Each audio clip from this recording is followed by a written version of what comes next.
पंचाक्षर मंत्र, पंचाक्षरी विद्या क्या होती है? पंचाक्षर मंत्र क्या है?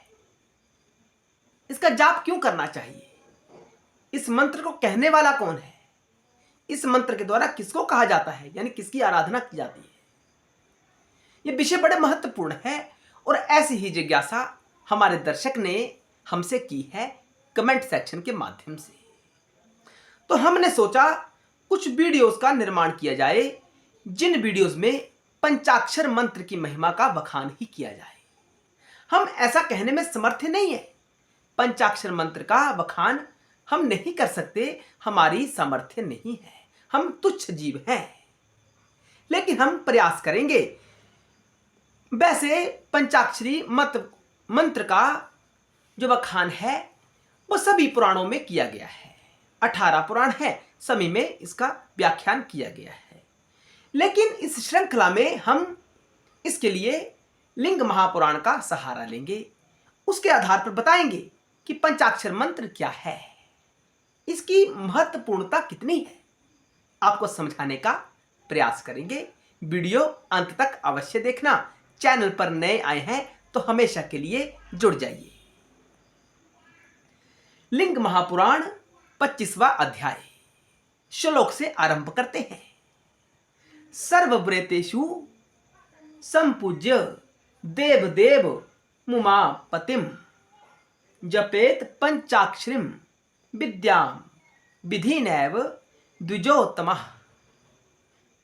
हे द्विजो, सूत जी महाराज ने आरंभ किया यहां से। उन्होंने कहा कि सभी व्रतों में, जितने भी व्रत भारतवर्ष में पाए जाते हैं, सभी व्रत, कितने प्रकार के व्रत होते हैं मुझे बताने की आवश्यकता नहीं है। हम यहां तत्व का बखान ही करने वाले हैं।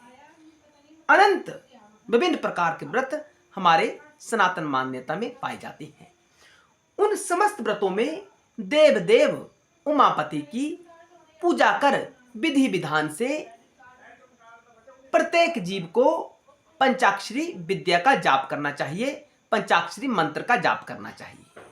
कोई भी व्रत हो, किसी भी देवता की पूजा हो, सब में शिव की आराधना पंचाक्षरी मंत्र से अवश्य करनी चाहिए। यहां सूत जी महाराज ने आरंभ में ही बता दिया ऋषियों को। जब से ही विशेषकर व्रतों की पूर्णता होती है, अन्यथा नहीं। कोई व्रत पूर्ण होगा ही नहीं अगर उस व्रत में पंचाक्षरी मंत्र का जाप नहीं किया जाएगा। आगे जिज्ञासा प्रकट हुई कि जिस मंत्र का इतना ज्यादा महत्व है सनातन में, ये मंत्र क्या है, उस मंत्र का प्रभाव क्या है। ऋषियों ने जिज्ञासा की, जैसे दर्शक ने जिज्ञासा की वैसे ही ऋषियों ने जिज्ञासा की। तो सूत जी महाराज जी ने कहा कि इसका वर्णन किसी समय शिव जी ने स्वयं भवानी से की थी। शिव जी ने कहा है कि इस मंत्र का वर्णन 100 करोड़ वर्षों में भी नहीं किया जा सकता। मैं संक्षेप से इसका वर्णन करता हूं, मैं संक्षेप में ही कहता हूं, शॉर्टकट। तो आगे उन्होंने कहा कि हे देवी, प्रलय काल में, यानी जब सब कुछ समाप्त हो जाता है, यहां महाप्रलय की बात नहीं हो रही, यहां प्रलय की बात हो रही है। जब प्रलय हो जाता है तब यह चराचर जगत यानी सारा संसार, देवता, राक्षस, यानी जो भी जाति है, जो भी स्थिति है, सब नष्ट हो जाती हैं। आप सहित सारे पदार्थ मुझ में विलीन हो जाते हैं, यानी भवानी सभी पदार्थों सहित शिव में स्थित हो जाती है।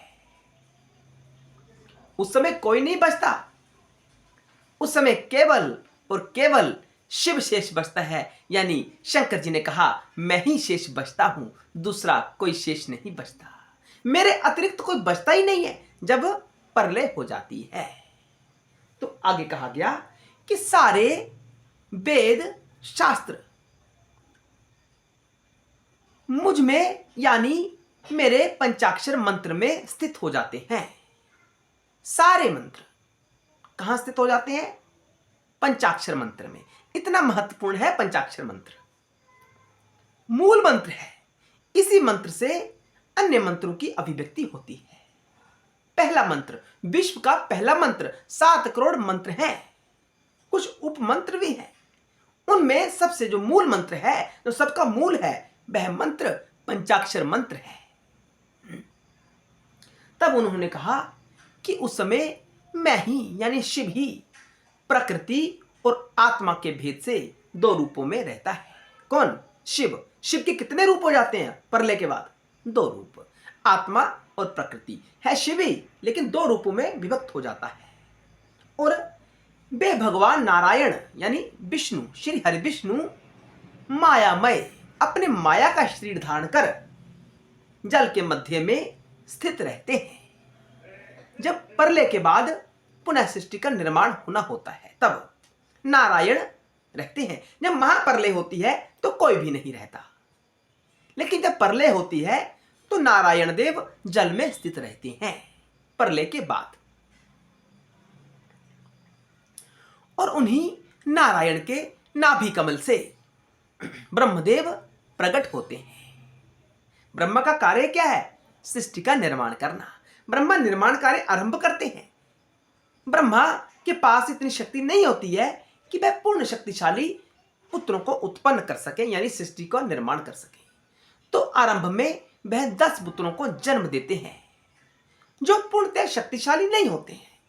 तो उसके लिए ब्रह्मदेव महेश्वर की आराधना करते हैं। किसकी आराधना करते हैं? महेश्वर की। वे कहते हैं कि हे महादेव, हे देवदेव, कोई ऐसा विधान कीजिए कि मेरे पुत्रों को शक्ति प्राप्त हो जाए। हे महेश, मेरे पुत्रों को शक्ति प्रदान कीजिए। उन्होंने महेश्वर से अरदास की, यानी उत्पत्ति ने आत्मा से कहा कि मेरे पुत्रों को निर्माण कार्य मैं कर रहा हूं, मेरे पुत्रों को शक्ति प्रदान करें। आगे आगे क्या हुआ देखते जाना। तब शंकर जी ने कहा, हे देवी, तब मैंने अपने 5 मुखों से, शिव जी के 5 मुख हैं, 5 ही कार्य हैं। तब शंकर जी ने यानी आत्मा ने अपने 5 मुखों से 5 शब्द कहे। कितने शब्द कहे? 5। न म शि वा य, नमः शिवाय। और उन 5 शब्दों को, शंकर जी के 5 मुखों से निकले शब्दों को ब्रह्मदेव के 5 मुखों के द्वारा ग्रहण किया गया। तब ब्रह्मा जी को पूर्ण ज्ञान हो गया, ब्रह्म ज्ञान हो गया। ब्रह्मा जी ने शंकर के, शिव के स्वरूप को जाना। उन 5 अक्षरों से, पंचाक्षरी मंत्र से ही, नमः शिवाय मंत्र से ब्रह्मदेव ने शिव के वास्तविक स्वरूप को जाना। तो यहां से सिद्ध हुआ कि वाच्य यानी पंचाक्षरी मंत्र के द्वारा किसका नाम लिया जा रहा है, किसको जपा जा रहा है, किसका ध्यान किया जा रहा है पंचाक्षरी मंत्र के द्वारा, तो वह शिव है। शिव के मुख से निकला तो वह वाचक भी है। मुख से निकला तो वाचक हो गए। उनका स्तुति इस मंत्र के माध्यम से किया जाता है तो वह वाच्य हो गए। वाच्य और वाचक में तत्व की दृष्टि से कोई भेद नहीं होता है, क्योंकि जो हम शब्द कहते हैं वही हम होते हैं।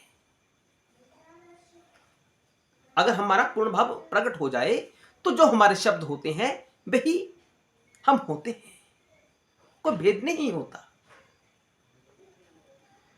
तो 5 मुख वाले महात्मा ब्रह्मा ने विधि पूर्वक इसके प्रयोग को जाना। किसके? ओम नमः शिवाय मंत्र के प्रयोग को जाना। सबसे पहले किसने? ब्रह्मदेव ने। सिद्धि प्राप्त करके जगत के कल्याण के लिए अपने पुत्रों को महान अर्थ वाले इस पंचाक्षर मंत्र का उपदेश किया ब्रह्मा जी ने। पहले ब्रह्मा जी ने इसका उपदेश स्वयं ग्रहण किया शंकर जी से, उसके बाद अपने पुत्रों को इसका उपदेश किया। तो इस वीडियो के माध्यम से आपने जाना कि कोई भी अनुष्ठान हो, कोई भी आपके जीवन की गतिविधि हो, सबको पंचाक्षरी मंत्र से ही आरंभ करना चाहिए। ओम नमः शिवाय या नमः शिवाय इस मंत्र का जाप अवश्य करना चाहिए। ओम लगाना चाहिए या नहीं लगाना चाहिए ये हम पहले वीडियोस में बता चुके हैं। आगे भी भविष्य में इन विषयों के ऊपर वीडियो बनाते रहेंगे। तो कोई भी व्रत करो, कोई भी अनुष्ठान करो, किसी भी देवता की पूजा करो, कोई भी कार्य आरंभ करो, कहीं भी जाओ, किसी भी स्थिति में बैठो, पंचाक्षर मंत्र का जाप अवश्य कर लेना चाहिए।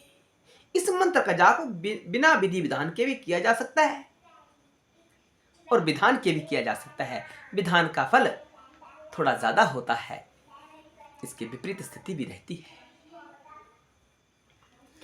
तो हम सबको पंचाक्षर मंत्र का जाप अवश्य करना चाहिए, क्योंकि सूत जी ने स्पष्ट कर दिया कि कोई भी कार्यकलाप हो, सब में पंचाक्षर मंत्र का जाप करना चाहिए। हम इस श्रृंखला को आगे बढ़ाएंगे, आपको विस्तार से समझाएंगे पंचाक्षरी विद्या के बारे में।